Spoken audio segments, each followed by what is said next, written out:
Bueno, boa noite. Moitas gracias por esta excesiva gabanza na presentación. Son eu que ten que agradecer que ser invitado pola Real Academia Galega a participar neste congreso. Eu aquí, no tempo de que dispoño, que creo que é media hora, non? Sí. Vale. Tamén nos... Pois vou intentar dar noticia do papel que Valentín Paz Andrade xogou no nacionalismo galego de entreguerras, na primeira xeira do nacionalismo galego entre 1916 e 1936. Un papel, como veremos, de alguna maneira contradictorio,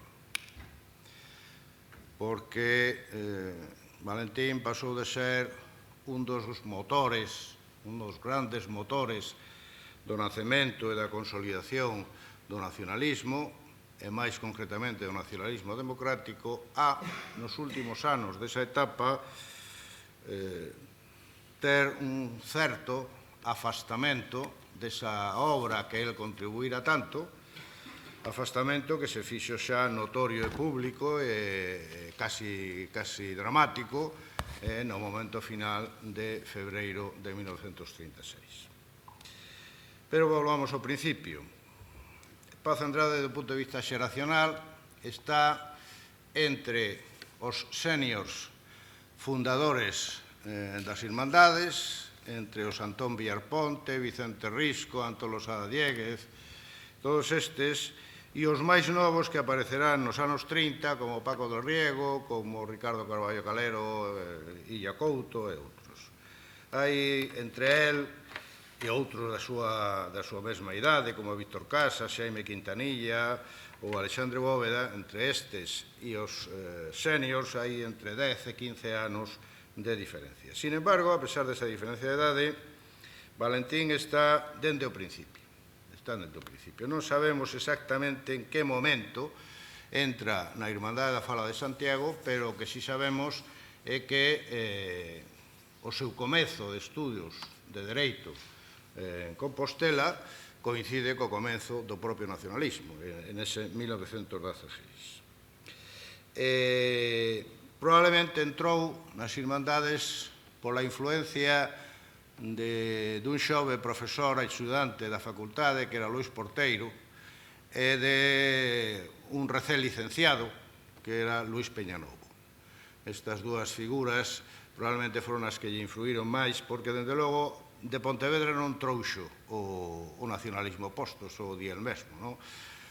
Aquí Castelao acababa de chegar aquí, e el di que a el, cando coñece realmente a Castelao, é 1919. O caso é que, segundo el mesmo nos conta, xa na campaña das eleccións xerais de febreiro de 1918, onde Antón Losada Diéguez preséntase pola Estrada, el colabora na campaña, nun mitin na Estrada, e, polo tanto, temos que supor que xa daquela estaba máis ou menos ligado. Pero cando chega o seu protagonismo, o seu primeiro protagonismo público no ámbito do nacionalismo, é no ano seguinte. En xaneiro de 1919, comparte tribuna na Sociedade Económica de Amigos del País de Santiago con Francisco Vázquez Enrique, Antón Villarponte e Salvador García Bodaño. Salvador García Bodaño, pai. No o Salvador García Bodaño Zunzunegui. E é na segunda Asamblea Nacionalista, celebrada en Santiago en novembro dese mesmo ano, cando ele empeza a ter un protagonismo claro dentro das Irmandades en ese ámbito das mocedades universitarias. E polo impulso que esta Asamblea dá ao galeguismo na cidade, pois se constitúe, el fala dun grupo autonomista galego de estudiantes. Eu non atopei esa denominación na documentación. O que se atopei é a Xuventude Escolar Nacionalista, da que el é presidente, e que publica unha serie de folletos, un deles un titulado A Xuventude Galega, fai algo de axitación entre os universitarios compostelanos, sin que tampouco calle realmente unha organización universitaria nacionalista sólida pero aí deixan un fermento para o futuro. Ao mesmo tempo, pois, el publica algúns artigos Bueno, el xa publicara, porque a súa vocación xornalista estaba moi clara dende o principio. El nada máis chegar a Santiago xa publicara cousas en la Gaceta de Galicia. Pois, por exemplo, un artigo titulado nada menos que Fides, Patria, Amor, na Gaceta de Galicia o 26 de agosto de 1916. Xa fixera os seus pinitos como periodista na Gaceta de Galicia. Pero os escritos como nacionalista, pois, publica algúns na nosa terra, en 1920, pequenos ensaios de biología política, ou en 1921, a loita dos traballadores da terra. O caso é que remata a carreira, no 21, ven a Pontevedra para empezar a traballar como abogado, ten algún xuicio por aí, pero antes de que poida facer nada máis, pois o enrolan para a Guerra de África, e ten ese paréntese africano dende maio de 1921, dende xullo de 1921 a febreiro de 1922. Dende África xa sabemos que tamén manda unha serie de crónicas que se publican no noroeste e tal, pero, bueno, eso aquí non nos interesa demasiado para o tema que nos ocupa. Retorna a Coruña por un problema de saúde, máis ou menos certo, máis ou menos inventado, pero o caso que se libera de ter que volver a África co exército. E na Coruña, en ese febreiro de 1922, empeza a xestarse a idea do xornal Galicia. De todas maneiras, este momento, este febreiro de 1922, é un momento crítico para ese nacente nacionalismo galego das Irmandades da Fala. Porque é neste mes cando se celebra a cuarta Asamblea Nacionalista en Monforte de Lemos e cando se produce a escisión entre a Irmandade da Fala da Coruña, por unha banda, partidaria de participar na loita electoral, máis pró-republicana, máis de esquerdas, por decirlo de alguna maneira, e o sector encabezado por Vicente Risco, partidario de un illacionismo, de un nacionalismo puro, de apostolado lento para adquirir forza propia, e cando se adquirise, non sabía cando, cando se adquirise, pois entón entrar na batalla electoral. Como ben sabemos, esta tensión que viña de atrás culmina nesta asamblea e dá lugar a que, por unha parte, marche a Irmandade da Coruña con alguna pequena dos arredores, como a de Betanzos, etc., e o resto das irmandades se configuren nunha nova organización, a Irmandade Nacionalista Galega, da que é nomeado e elixido Conselleiro Supremo Vicente Risco. O feito de que sexan Risco e Losada os armadanzas principais de toda esta movida, e que ademais Risco quede como Conselleiro Supremo da Irmandade Nacionalista Galega, non debe levarnos o error de pensar que todos os que quedan coa Irmandade Nacionalista Galega eran católico-tradicionalistas, eran de dereitas. Porque a escisión aí prodúcese en función de nacionalismo puro versus falso nacionalismo tépero. E a ese nacionalismo puro apúntanse, a ese bombardeo apúntanse tirios e troyanos, é dicir, que apúntanse, por un lado, xentes de dereitas, como poden ser Otero, como poden ser outros, pero, por outro lado, tamén se apuntan xentes de esquerdas, e moi de esquerdas algúns, por exemplo, Xaime Quintanilla, que o ano seguinte ingresará no PSOE, no Partido Socialista Obreiro Español, ou Antón Villarponte, republicano de toda a vida, e tamén Valentín Paz Andrade. Tamén queda do lado da Irmandade Nacionalista Galega. Todo isto ven a conto de que a xénese do xornal Galicia, que o propio Valentín nos relata como unha reunión no despacho do director del Noroeste na Coruña con Antón Villarponte e o director del Noroeste, como primeiros autores desa idea, pois faise no marco desta escisión. E, polo tanto, os impulsores de Galicia e os que logo a siguen levando a cabo son xentes que quedaron do lado da Irmandade Nacionalista Galega. Por certo, que Valentín Paz Andrade, cando vai a Vigo para montar o xornal, é ao mesmo tempo o delegado da Irmandade Nacionalista Galega na cidade.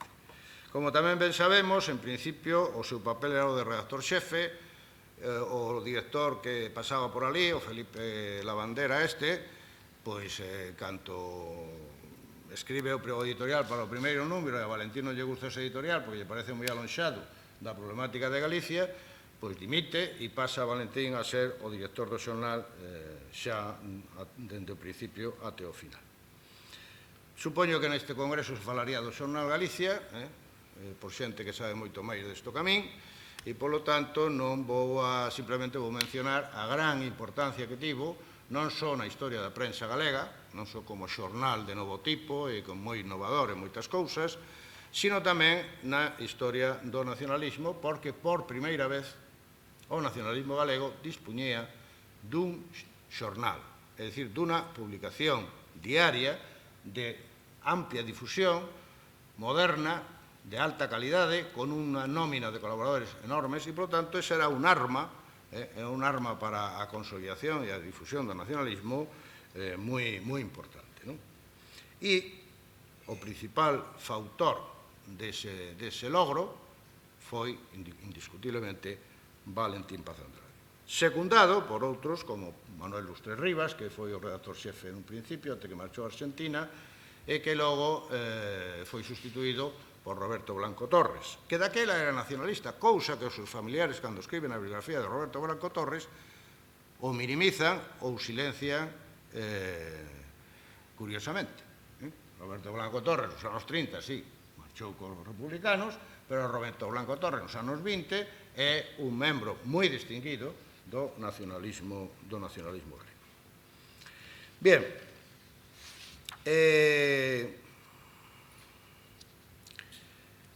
cando o Diario Galicia levaba pouco tempo de andadura, desde o 25 de xullo de 1922, no que sae o primeiro número, ao 13 de setembro de 1923, no que un xeneral, outra vez un xeneral, Primo de Rivera, dá o golpe de Estado dende a Capitanía Xeral de Cataluña, pois a situación cambia de raíz.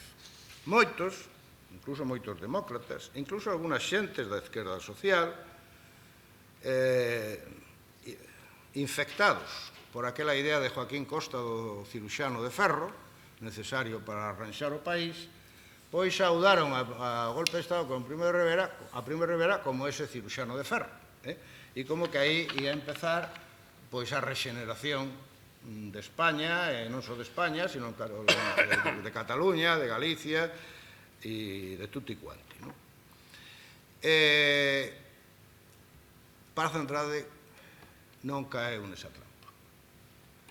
Paz Andrade tiña moi claro que un golpe de Estado militar é un golpe de Estado militar e que, salvo que houvese un milagre de un Xesucristo redivivo, os militares na historia de España nunca trouxeron nada bo. E aí está o Diario Galicia publicando un editorial o día seguinte dicindo que claramente que a rexeneración política de España non podía vir dos cuartéis. O que lle provoca que o gobernador militar de Vigo o cite no seu despacho ao día seguinte, xunto cos directores do Faro de Vigo e de Faro de Vigo, e lles lea a cartilla de que non se vai tolerar críticas á dictadura.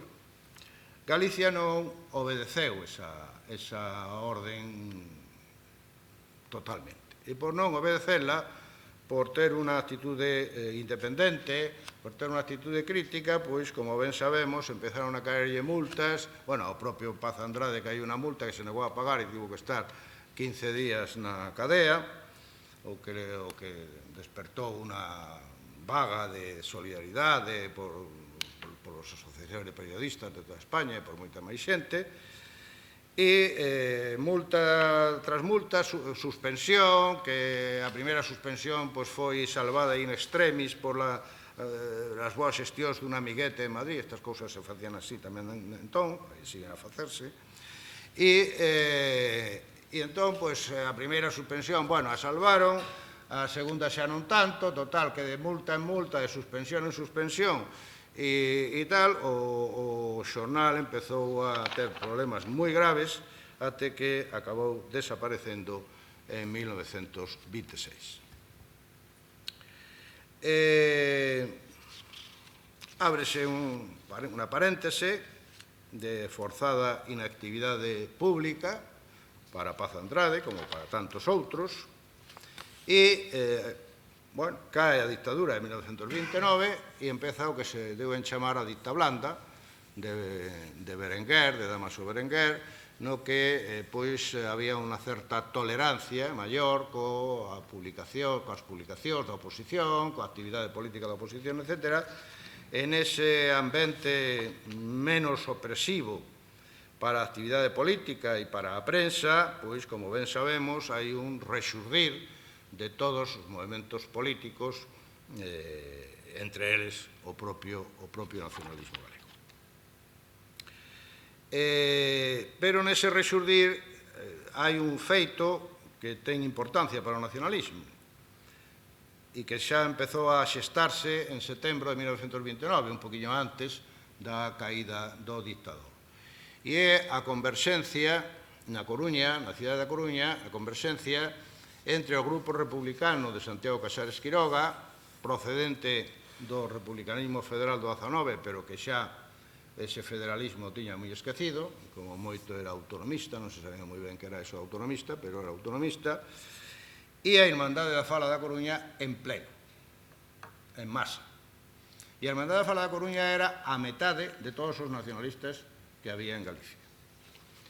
Esa converxencia dá lugar ao nacemento dunha organización, a Organización Republicano Gallego Autónoma, a ORGA, que en teoría, ia a loitar simultaneamente pola República e pola autonomía de Galicia. Con ese señuelo, pois, Santiago Casares Quiroga atraiu ao seu rego a ese grupo compacto de nacionalistas encabezados polo propio Villar Ponte, e no que participaron nun primeiro momento pois xentes como Ángel Casal, como Víctor Casas, etc. E intentaron, o propio Villar Ponte intentou que este exemplo foise secundado polos grupos nacionalistas que estaban reorganizándose ou que estaban xurdindo ex novo noutras cidades e vilas de Galicia. Para eso, primeiro hubo o Pacto del Estrobe, de 16 de marzo de 1930, que só sirvió para impulsar a Casares Quiroga como representante de todas as forzas galegas no Pacto de San Sebastián de agosto de 1930, e que, por tanto, non tivo maior efecto sobre o que estamos aquí a falar. Pero logo, en abril, no mes seguinte, na Coruña, celébrase a sexta Asamblea Nacionalista, na que van todas as Irmandades da Fala, todos os grupos que existían no país. E aí plantéxase a cuestión de se as Irmandades tiñan que subsumirse políticamente nese partido híbrido ou logo quedar simplemente para facer labor cultural como tales Irmandades ou non. As conclusións desa asamblea son un pouco confusas, porque por un lado se dice que vai crear un partido, que logo non se crea, por outro lado non sei que, pero o feito é que ali a maior parte dos nacionalistas que non son da Coruña néganse a esta vía de renunciar ao nacionalismo como forza organizada independente, autónoma e diferente dos republicanos. É un dos que máis argumenta contra esa absorción por parte da ORGA é Valentín Paz Andrade. E o feito é que despois da sexta asamblea da Coruña, pois cada quen tira polo seu lado. E en Galicia, nesa antesá da República, nese momento decisivo para o futuro do país, pois configúranse, por decirlo así, como dúas Galicias. Unha Galicia do Sul, que que son as provincias de Pontevedra e de Ourense, que pivotan sobre os grupos que se montan nas cidades de Vigo, de Pontevedra e de Ourense, na que o nacionalismo reagroma con moitísima forza, e dende ese verán de 1930 até o advenimento da República, pois vai collendo cada vez máis pulo, e unha Galicia do norte que está formada, por un lado, polo deserto da provincia de Lugo, que sempre foi un deserto para o nacionalismo até ese momento, e, por outro lado, por digamos, o eclipse do nacionalismo organizado como tal, provocado por esa entrada na Orga. Neste panorama hai unha colaboración moi estreita entre o Grupo Autonomista Galego, que se funda en Vigo e que está presidido por Valentín Paz Andrade, o Partido Galeguista de Pontevedra, que forman Castelao e Alexandre Bóveda, que encabezan Castelao e Alexandre Bóveda en Pontevedra, e a reconstitución da Irmandade Galeguista de Ourense, liderada agora máis por Otero Pedrallo que por Vicente Risco, que empeza a estar xa un pouco en retirada. Este eixo Ourense-Pontevedra-Vigo funciona a tope durante este período. E un dos actos máis importantes é o do Día de Galicia de 1930, en Vigo, co mitin que se dá no Teatro García Barbón, onde, bueno, falan Otero Pedrallo, fala Castelao e tal, pero o mitin máis político de todos é o que dá Paz Andrade, o seu discurso titulado A nosa definición autonomista, no que marca claramente as pautas que debe de seguir o nacionalismo galego nese momento, que é apostar pola república, por unha república democrática e que no seo desa república, que debería de ser federal, Galicia obteña o autogoberno que se merece. Despois do mitin está o famoso banquete da Barxa, onde hai nacionalistas de todas as partes de Galicia e onde tamén o protagonismo máis claro corresponde a Valentín Paz Andrade. Está claro, polo tanto, que Paz Andrade neste tránsito da monarquía á república é un dos líderes máis importantes para ese nacionalismo que está en claro ascenso dentro da súa pequenez. Tampouco hai que exagerar, non? Pero, bueno, tampouco os demais eran moi grandes, o sea, que tampouco había moita cousa. O Grupo Autonomista Galego de Vigo, por exemplo, na súa presentación, nos documentos de presentación, reivindica a autonomía integral, tanto no orden administrativo como no político, aumentar a conciencia galeguista dos galegos, desenvolver a personalidade de Galicia en todos os eidos, traballar a prol da resolución dos seus problemas económicos, sociais e culturais e loitar contra a corrupción política. E chega a proclamación da República o 14 de abril e a convocatoria a Cortes Constituíntes. Como vou de tempo mal, non? Dime, non. Bueno, pois pensaba que iba peor. Bien, proclamada a República o 14 de abril e convocadas as eleccións a Cortes Constituíntes para o 28 de xuño dese ano, pois, naturalmente, hai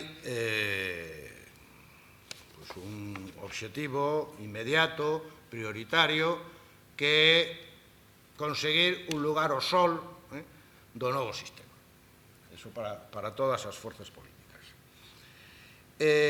Os nacionalistas do sur, pois, máis ou menos xa tiñan artellada esa alianza e un pouco os grupos e unha certa organización. De feito, os ourensáns, pois, a prisa e correndo, montan o Partido Nacionalista Republicano de Ourense, PNRO, para presentarse con ese partido ás eleccións. E, ademais, en contra do vello illamento de Risco, pois acudirán coaligados nunha coalición, nada menos que co Partido Republicano Radical Socialista e co Partido Republicano Radical. E, gracias a esa coalición, conseguirán nas eleccións un escano para Ramón Otero Pedrallo, que logo actuará como tal nacionalista, simplemente. Na provincia de Pontevedra as cousas estaban un poquinho máis complicadas. Os nacionalistas nun principio intentan entrar no pacto republicano-socialista, pero os republicanos socialistas non lle fan ni caso. Non lles interesaba, menospreciaban as posibilidades o que podía aportar o nacionalismo. Co cual, todos os grupos da provincia, porque o Grupo Autonomista Galego tamén se implantou non só en Vigo, sino en moitas vilas da provincia, xúntase coa xente de Pontevedra, no Colexio de Médicos de Pontevedra, e deciden ir sós polas minorías e presentar unha candidatura polas minorías formada por Castelao, Paz Andrade e Ramón Cabanillas.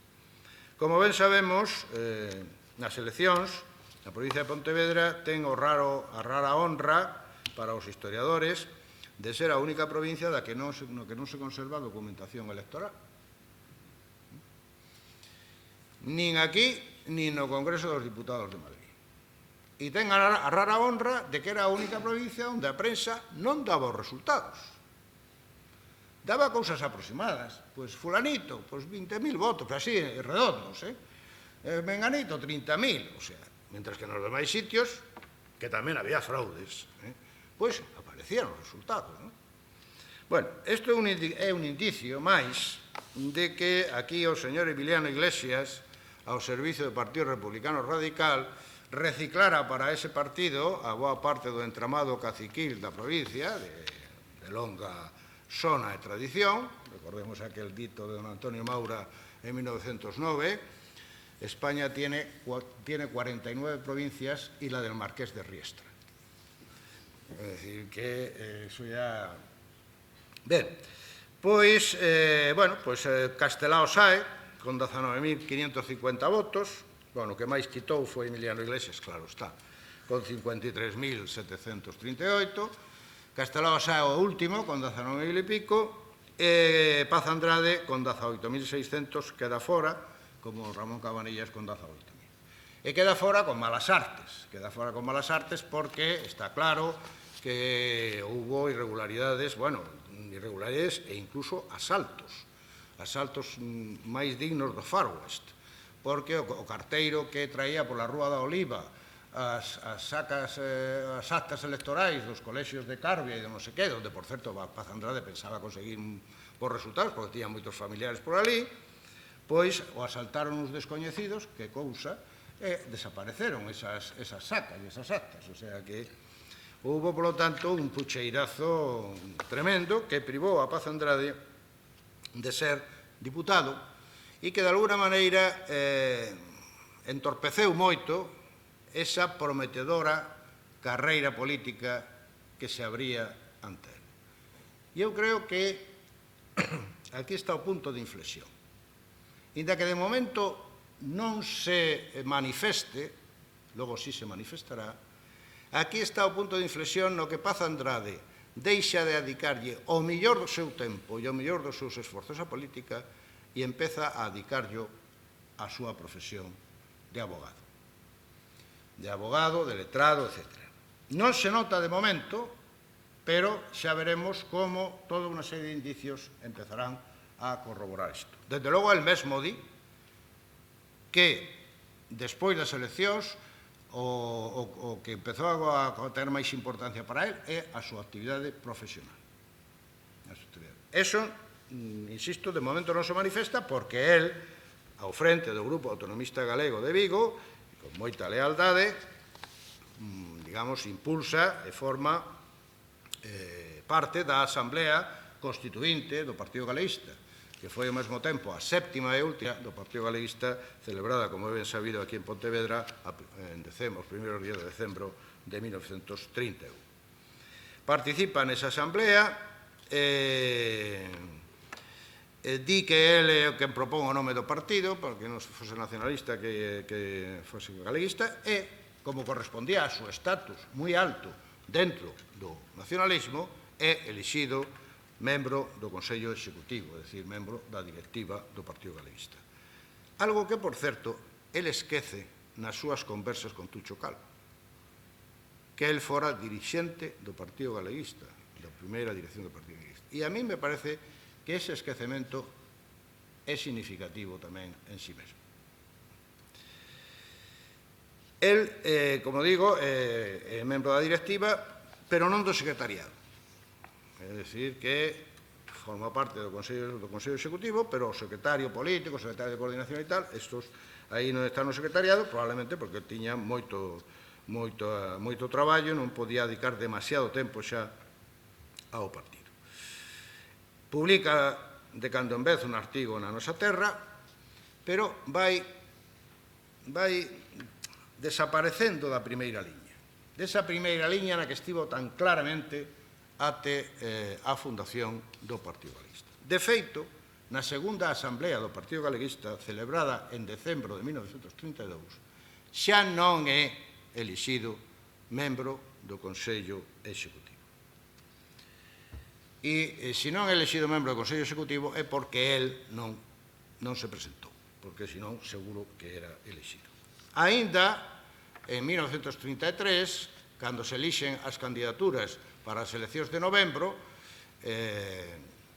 porque o Partido Galeguista, os candidatos ás eleccións do Partido Galeguista eran elixidos nos congresos polo conxunto dos militantes, pois é elixido candidato pola provincia de Pontevedra, elección que non sirve para nada, como ben sabemos, porque nesas eleccións o nacionalismo en particular e as esquerdas en xeral son derrotadas polas dereitas e se perden eses diputados, eses poucos diputados que se pillan. E despois desa elección en outubro do 33 como candidato do partido pola provincia de Pontevedra ten lugar o atentado. En novembro ten lugar o famoso atentado en que no marco da folga que duraba, unha folga dura dos mariñeiros contra os armadores, pois dous anarquistas, como ben sabemos, cando el saía dun café, pois lle disparan 5 veces, non sei cantas lle entraron no corpo, el di que mantiña unha bala metida dentro xa durante toda a súa vida, porque non lle puderon quitar, sálvase dese atentado, pero indudablemente isto non debió de contribuir moito ás súas simpatías para co movemento obreiro.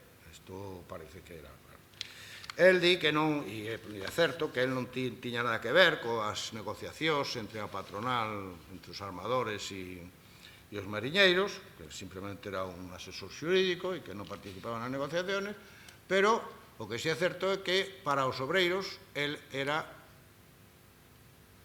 un membro do enemigo de clase.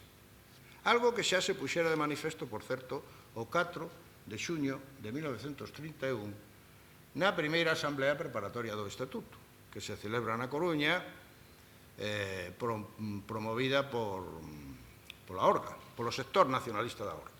Porque Santiago Casares, creo que estaba en Madrid, pois non se enteraba de estas cousas, porque senón probablemente esa Asamblea non se hubiese convocado. Pois nesa Asamblea, os anarquistas da Coruña negáronse a asistir, entre outras cosas, porque eles decían que eran antinacionalistas e internacionalistas e todas estas cousas. Bueno, eran antinacionalistas, depende de que nacionalismo se tratase, porque o 14 de abril en Cataluña, cando Maciá proclama a República Catalana, a CNT sae ao paso dicindo que eso do independentismo que tal e cual, e que ademais a CNT era un partido moi español. Eso di nun folleto, o sea que... Pero o caso é que eran internacionalistas. E ademais, porque eles non podían estar no mesmo sitio en que estaban os curas e xentes da burguesía, entre as que citaban, polo seu nome e apellidos, a Valentín Paz Andrade. Por cual Valentín debía ter entre os traballadores de Galicia a imaxen dun axente da burguesía. Injustamente, probablemente, pero tiña esa imaxen e senón nos explica ese atentado. Eu creo que isto foi un acicate máis para ilo alonxando, que se fose afastando a política, e hai outro indicio que corrobora esta idea, e é que cando Castelao ten marcha para o exilio, o desterro, imposto polo goberno do Bienio Negro, despois dos sucesos de outubro do 34 en Asturias, ofrécelle a Paz Andrade que se ocupe da Secretaría Política. Castelao, unha vez que deixou de ser diputado, pasou a ser secretario político do Partido Galeguista. E ofrécelle a Paz Andrade que se ocupe da Secretaría Política do partido mentras el está fora, porque non podía. Paz Andrade negouse alegando desavenencias anteriores e un exceso de obrigas profesionais. Así que, finalmente, tivo que ser o bo de Gómez Román, que estaba ese sempre para un roto e para un descosido, quen se ocupase das funcións que levaba Castelao na Secretaría Política. E o último episodio, este máis claro aínda, é cando chega o Frente Popular, cando se forman as candidaturas ao Frente Popular en febreiro de 1936. O Partido Galeguista, despois de ter xa armada a súa alianza, primeiro con Esquerda Republicana e a través de Esquerda Republicana co resto das forzas do Frente Popular, celebra en Santiago o 25 de xaneiro unha asamblea extraordinaria para, entre outras cousas, confirmar esa alianza e elixir os candidatos que ian propoñer para formar parte das candidaturas do Frente Popular. En esa asamblea, Gómez Román, en nome do Consello Executivo, plantexou un problema de disciplina. Nos xornais de Vigo aparecera a noticia de que Valentín Paz Andrade, que acababa de ser proclamado candidato pola Asamblea con 1.304 votos, iría na candidatura gubernamental de Portela Valladares. O Consello Executivo opinaba que, de ser isto certo, debería procederse a baixa fulminante de Paz Andrade no Partido Galeguista. Antón Villarponte, Peña Rei, Víctor Casas e outros pediron prudencia, pois nestes días proliferaban nos xornais noticias tendenciosas para sementar a confusión. Acordouse facer pública unha nota redactada por Álvarez Gallego para sair o paso deses rumores. A nota, aprobada pola Asamblea, advertía que até hoxe o Partido Galeguista non autorizara a ningún dos seus afiliados a figurar en candidatura alguna, incluída a chamada de centro, e que se alguén aceptaba un posto nunha candidatura non autorizada polo Partido Galeguista sería automáticamente dado de baixa na organización. E cando todo parecía rematado, e Gómez Román estaba agradecendo a confianza depositada pola Asamblea na dirección, chegou Castelao a que no comité confiara a misión de facer chegar a quen debía atendela a indicación de que para facer un servicio a Galicia e a República enroitase por outros rumbos a política galega. E Castelao comunicou á Asamblea que Paz Andrade lle presentara a súa baixa no partido, o que confirmaba os insistentes rumores de que fora fichado polo Partido do Centro de Portela Valladares. Naturalmente, a noticia causou consternación. E causou algo máis. Nada máis clausurada a Asamblea, o Comité Executivo xuntouse e, en vista da noticia dada por Castelao, acordou non facer público o manifesto aprobado porque o seu chamamento a unir a esquerda e centro podría ser interpretado maliciosamente. Así que redactou outro moito máis breve que se limitaba a hacer público o respaldo recibido pola dirección, os poderes que se deron a esta para actuar en cada circunscripción e a ratificación da lealdade do Partido Galeguista aos compromisos adquiridos sempre que recibise un trato xusto. Dito en outras palabras, o afer Paz Andrade borraba a opción centrista da axenda do Partido Galeguista e lle deixaba cunha súa saída política viable, aceptar o que lle ofrecesen na Fronte Popular. Isto está sacado das propias crónicas da nosa terra sobre o Congreso e que non foi desmentido nunca daquela por ninguén. Foi relativamente increíble a versión que dá o propio Paz Andrade no seu libro de conversas con Tucho Calvo, donde dice que lle propuso Portela Valladares, lle propuso, por certo, Paz Andrade era, nese momento, neses anos, era o editorialista del Pueblo Gallego, o periódico, o xornal de Portela Valladares. Tiña unha relación moi estreita con Portela. Tamén a tiñan outros nacionalistas. Pero di Paz Andrade nesas memorias que cando Portela lle propuxo que fose con el nas listas, el lle consultou a Castelao e que Castelao lle aconsellou que aceptase para ganar un diputado máis por Pontevedra. Claro, isto é bastante incompatible coa versión que dá Castelao e que dá aos cronistas da nosa terra e que, insisto, no seu momento ninguén desmentiu. Bueno, todo isto lévanos xa, me quedan estas 4 líneas. Isto lévanos a un balance final sobre, como xa empezaba ao principio, non? É dicir, Paz Andrade, ideolóxicamente nacionalista, claro, eso sí, demócrata, mais tamén centrista, é dicir, moderado, nas súas posturas ideolóxicas, un liberal, moi partidario, como acabo de escoitar aquí, de un desenvolvemento capitalista claro para Galicia, etc., etc., xoga en 1930-31 un papel fundamental na decantación republicana do nacionalismo galego e na acumulación de forzas que levou o salto cualitativo que supuxo a posta en marcha do Partido Galeguista. Até ese momento, amosa unha coherencia nacionalista e un compromiso impecables, que despois van menguando até abandonar nun momento decisivo a empresa a que dedicara o mellor de si mesmo durante 15 anos.